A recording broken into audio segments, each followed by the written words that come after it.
दोस्तों नमस्कार, मैं हूँ सूर्यवली सिंह। आप सब देख रहे हैं मेरा यूट्यूब चैनल कल्याण पथ। दोस्तों आज मैं आप लोगों के समक्ष एक बहुत ही इमोशनल कहानी प्रस्तुत करने जा रहा हूँ, जिसका शीर्षक है कबाड़। पत्नी के अंतिम संस्कार व 13वीं के बाद रिटायर्ड पोस्टमैन मनोहर गांव छोड़कर मुंबई में अपने पुत्र सुनील के बड़े से मकान में आए हुए हैं। सुनील बहुत मनुहार के बाद यहाँ ला पाया है। यद्यपि वह पहले भी कई बार प्रयास कर चुका था, किंतु अम्मा ही बाबूजी को यह कहकर रोक देती थी कि वह कहाँ वहाँ बेटे बहू की जिंदगी में दखल देने चलेंगे। यही ठीक है, सारी जिंदगी यहीं गुजरी है और जो थोड़ी सी बची है उसे भी यहीं रहकर हम काट लेंगे, ठीक है ना। बस बाबूजी की इच्छा मर जाती।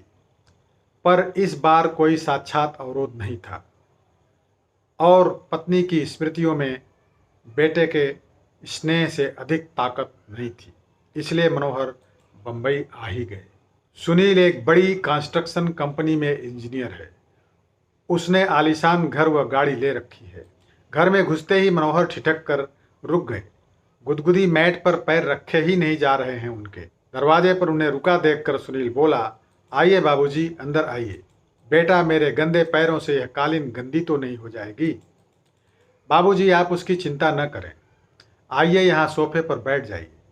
सहमे हुए कदमों में चलते हुए मनोहर जैसे ही सोफे पर बैठे तो उनकी चीख निकल गई, अरे रे, मर गया मैं। उनके बैठते ही नरम और गुदगुदा सोफा की गद्दी अंदर तक धंस गई थी। इससे मनोहर चिहुक कर चीख पड़े थे। चाय पीने के बाद सुनील ने मनोहर से कहा, बाबूजी आइए, आपको घर दिखा दूं अपना। जरूर बेटा, चलो। बाबूजी, यह है लॉबी जहाँ हम लोग चाय पी रहे थे।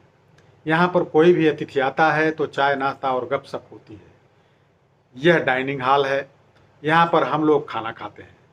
बाबूजी, यह रसोई है और इसी से जुड़ा हुआ यह भंडार घर है, जहाँ रसोई से संबंधित सामग्री रखी जाती है। यह बच्चों का कमरा है। तो बच्चे क्या अपने माँ बाप के साथ नहीं रहते? बाबूजी, यह शहर है और शहरों में मुंबई है।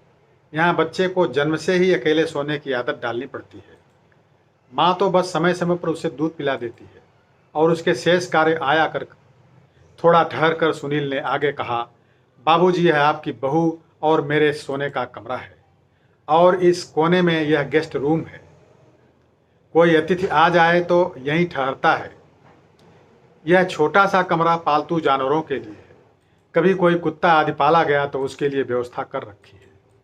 सीढ़ियाँ चढ़कर ऊपर पहुंचे। सुनील ने लंबी चौड़ी छत के एक कोने में बने एक टीन की छत वाले कमरे को खोलकर दिखाते हुए कहा, बाबूजी, यह है घर का कबाड़ खाना। घर की सब टूटी फूटी और बेकार वस्तुएं यहीं पर एकत्र कर दी जाती हैं और दिवाली होली पर इसकी सफाई कर दी जाती है। ऊपर ही एक बाथरूम और टॉयलेट भी बना हुआ है। मनोहर ने देखा कि इसी कबाड़ खाने के अंदर एक फोल्डिंग चारपाई पर बिस्तर लगा हुआ है और उसी पर उनका झोला रखा हुआ है। मनोहर ने पलटकर सुनील की तरफ देखा, किंतु वह उन्हें वहां अकेला छोड़कर सरपट नीचे जा चुका था। मनोहर उस चारपाई पर बैठकर सोचने लगे कि कैसा यह घर है, जहां पाले जाने वाले जानवरों के लिए अलग कमरे का विधान कर लिया जाता है, किंतु बूढ़े माँ बाप के लिए नहीं। इनके लिए तो कबाड़ का कमरा ही उचित आवास मान लिया गया है। नहीं, अभी मैं कबाड़ नहीं हुआ हूं। सुनील की माँ की सोच बिल्कुल सही थी। मुझे यहाँ नहीं आना चाहिए था। अगली सुबह जब सुनील मनोहर के लिए चाय लेकर ऊपर गया तो कक्ष को खाली पाया। बाबूजी का झोला भी नहीं था।